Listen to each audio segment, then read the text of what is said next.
This week, as George Floyd was laid to rest, we've seen calls to address what the left has labeled rampant racism and police brutality in America, despite empirical evidence to the contrary.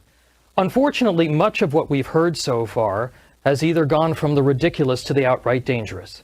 Cutting funding to police departments, making it easier to sue cops, photo ops kneeling on the floor of the Capitol wearing African garb, tearing down of historic statues, painting Black Lives Matter on streets, banning Gone with the Wind, taking the show Cops off the air, renaming roads, replacing Independence Day with Juneteenth, kneeling for the national anthem, the creation of the Autonomous Zone in Seattle.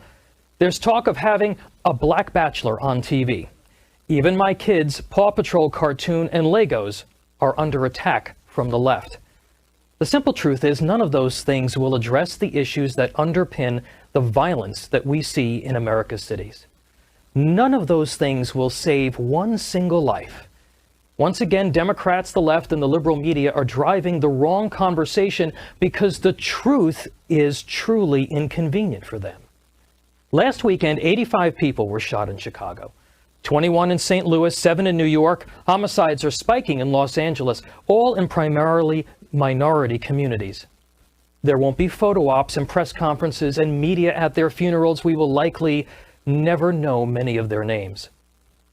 Repeatedly ignoring those deaths and the economic conditions that underlie that violence because it is politically inconvenient is the definition of injustice. We don't talk about these Black lives because to really have that conversation would be a recognition of 50 years of failed liberal welfare, education, and housing policy. It would expose how cycles of government dependency have created systemic inequalities. Those deaths can't be blamed on Donald Trump or police brutality, and they don't fit the left's false narrative that America is a fundamentally racist country, that conservatives and cops are bigots, that drug legalization and abortion are social justice issues, and that throwing more tax money at the problem is the solution. The relationship between family stability, education, jobs, and economic mobility on one side, and dependency, broken homes, drug use, and violence on the other is irrefutable. Yet it doesn't move Democrat politicians to action. Ronald Reagan said that the best social program is a job, and he was right.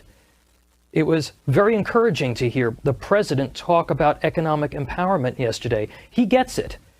Any conversation that doesn't include increasing economic mobility for those we've trapped in opportunity deserts won't solve the chronic problems of our cities that we face as a nation together. Enough scapegoating all the cops for the broader failures of society. Let's pray this weekend that officials in both parties have the courage to lead on the real issues and real solutions, and that the truth these communities deserve serves as our guide. That will actually save lives.